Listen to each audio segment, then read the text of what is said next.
নীলিমা, সমরেশের শরীরটা আবার খারাপ হলো নাকি? না না না, সমরেশ ঘুমোচ্ছে। গুঞ্জা তোর বাবার পাশে বসে আছে, উঠতেই চাইছে না। না, দুজনে মিলে তো ওখানে বসে থাকার কোনো দরকার নেই। ছেলে মানুষ, ওকে বলে দিয়েছে তো কোনো দরকার হলে আমাদের ডেকে দিতে। আরে বাবা, বলেছি বলেছি। না না, আমি ভাবছি কি যে দেখো, মৌরি যদি আজ বাড়িতে না থাকতো, কি অঘটন ঘটতো। না না, দেখো, সমরেশের জীবন কিন্তু ওই মৌরি বাঁচিয়েছে। সমরেশ বেঁচে গেছে, আমি ভাবছি কোন সাহসে ওই মেয়েটা নিজে প্রেসক্রাইব করে সমরেশকে ওষুধ খাওয়ালো। আমাদের কপাল ভালো, ওটা ভুল ওষুধ ছিল না। কিন্তু ধরো যদি অন্য কিছু হয়ে যেত, তখন তখন আমরা কেঁদেও কুল কিনারা পেতাম কি? মৌরি কি ডাক্তার নাকি? ওকে অত মাথায় তোলার দরকার নেই কমলেশ। আরে বাবা, কে মাথায় তুলছে? আমি তো যা সত্যি কথা তাই বলছি। না, তুমি ভেবে দেখো, তমালকে চটটা মেরে ওই মৌরি কিন্তু তোমার মেয়েরই জীবন বাঁচিয়েছে। ওই দুশ্চরিত্র ছেলেটাকে বিয়ে করলে আজ নলিনের কি হতো? তুমি কিন্তু তাহলে কেঁদেও কুল পেতে না। তুমি কি বলতে চাইছো বলো তো? বলছি, আমরা যতই অস্বীকার করি মৌরিকে, মৌরি কিন্তু আমাদের এই পরিবারকে ওর নিজের পরিবার বলে মেনে নিয়েছে। মেনে নেবে না কেন?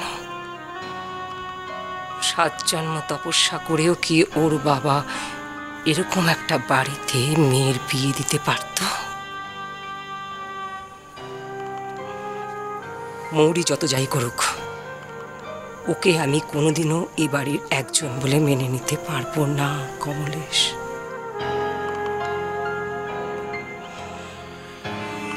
তুমি কেমন বাবা কমলেশ? নিজের ছেলের দিকে একবারও দেখছো না? মৌরির প্রতি নিখিলের অ্যাটিটিউড একবারও দেখেছো? নিখিল নিজেও কি মৌরিকে নিজের স্ত্রী হিসেবে মেনে নিতে পারছে?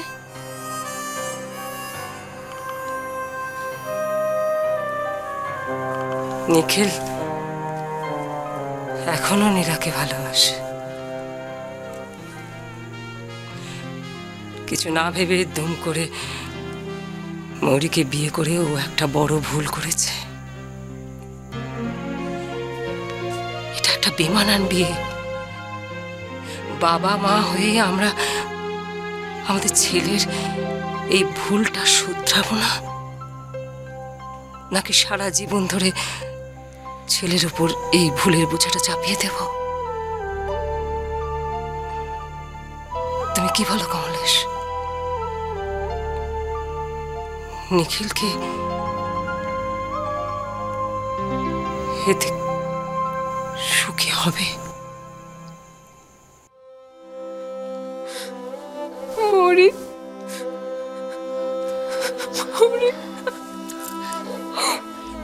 কিচ্ছু হবে না কাকাই, গুঞ্জা দিদি, কিচ্ছু হবে না। কাকাই ভালো হয়ে যাবে, কাঁদে না, ভালো হয়ে যাবে কাকাই, একদম কান্নাকাটি করে না। দাদা, আর যদি মৌরি না থাকতো তাহলে তো ফিরে এসে বাবাকে দেখতেও পেতাম না। কি হতো দাদা? ডাক্তার বলেছে কাকাই এখন সম্পূর্ণ সুস্থ আছে। আর আমি কালকে সকালে কাকাইকে নিয়ে হসপিটালে চেক আপের জন্য যাচ্ছি তো। একদম ভয় পাস না। তুই একটা কাজ কর, তুই কাকাইয়ের ঘরে গিয়ে বস।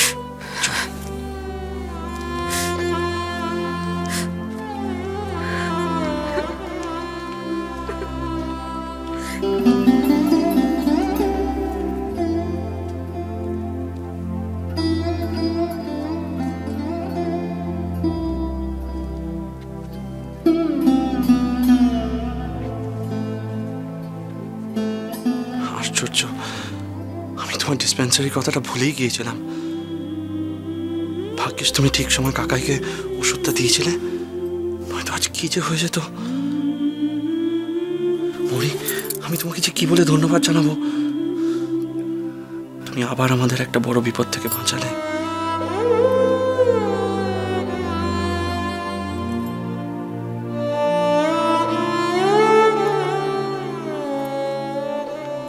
আমি জানি আমাদের বাড়ি থেকে তুমি তোমার যোগ্য সম্মান পাওনি, কিন্তু তাও তুমি সবার জন্য এত ভাবো, এত করো। আমি তোমাকে যে কি বলে যে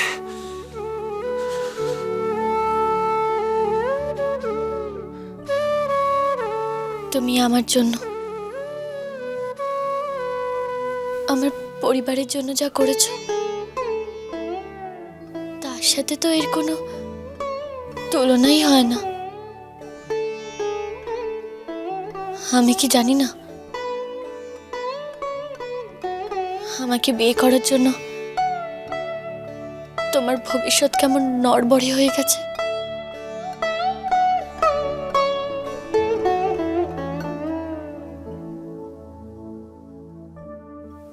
মৌরি, এখন তুমি প্রে করো যেন কাকায় সিরিয়াস কিছু না হয়। না, কাকার কিছু হবে না, কাকার কিচ্ছু হতে পারে না, কিচ্ছু হবে না কাকাইয়ের।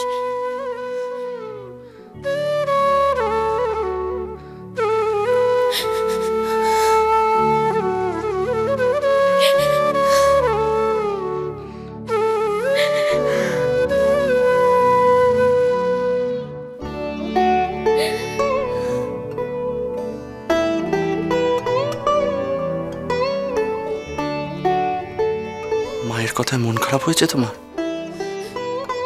না না, গুঞ্জা দিদির মন খারাপ দেখে না আমারও না আমার বাবার কথা মনে পড়ছে। আমার বাবারও যদি কাকার মতো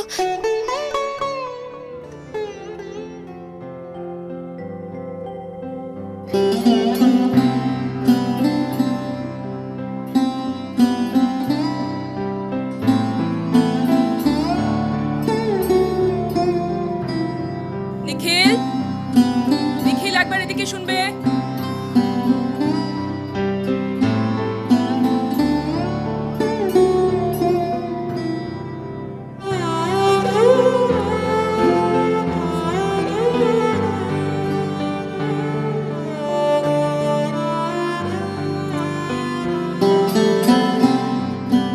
তুমি আমাকে নিয়ে না একদম ভেবো না।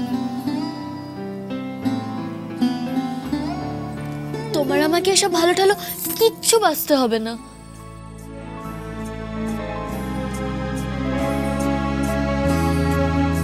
একটুকু ছোঁয়া লাগে,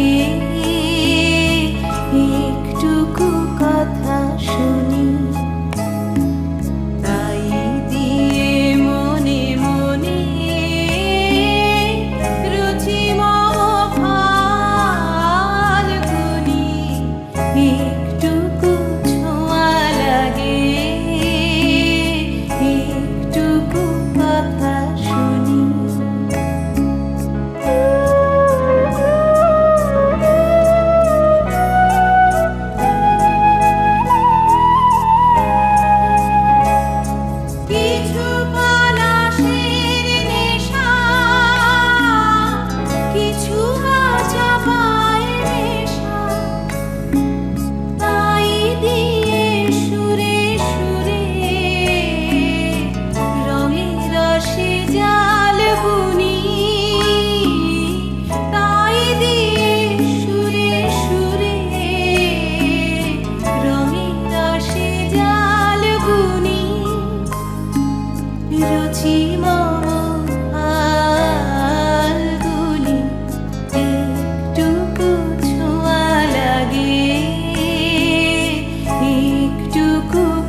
একবার আমার 18 বছর হয়ে গেলে তুমি কিন্তু চাইলেও আমাকে আটকাতে পারবে না।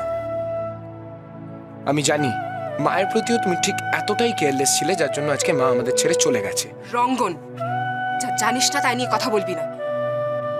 কি জানিস তুই? শুনবি সত্যিটা কি? সত্যিটা হলো অপর্ণা আন্টি। বাবার জীবনে অপর্ণা আন্টি না এলে আজ মা আমাদের ছেড়ে যেত না।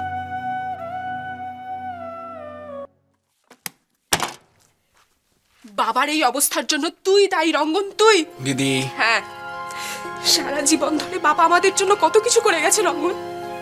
কখনো বাবা নিজের স্বার্থ ভাবেনি। আর তুই কারণে অকারণে সবসময় বাবার সাথে খারাপ ব্যবহার করিস। কেন করিস বল, কিসের জন্য? প্লিজ। বাবার যদি কিছু হয়ে যায় রঙ্গন, আমি কিন্তু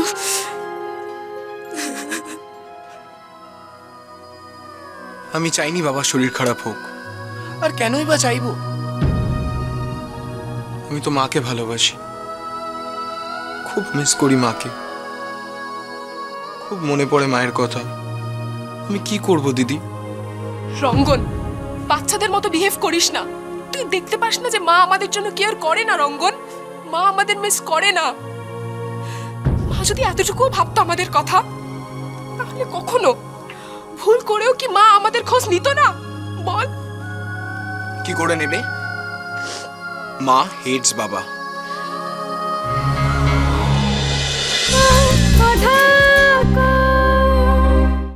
স্টার জলসার প্রিয় শো দেখার জন্য সাবস্ক্রাইব করুন আমাদের ইউটিউব চ্যানেলে এবং আপডেটেড থাকার জন্য প্রেস করুন বেল আইকন। চলো চলো চলো চলো পাল্টাই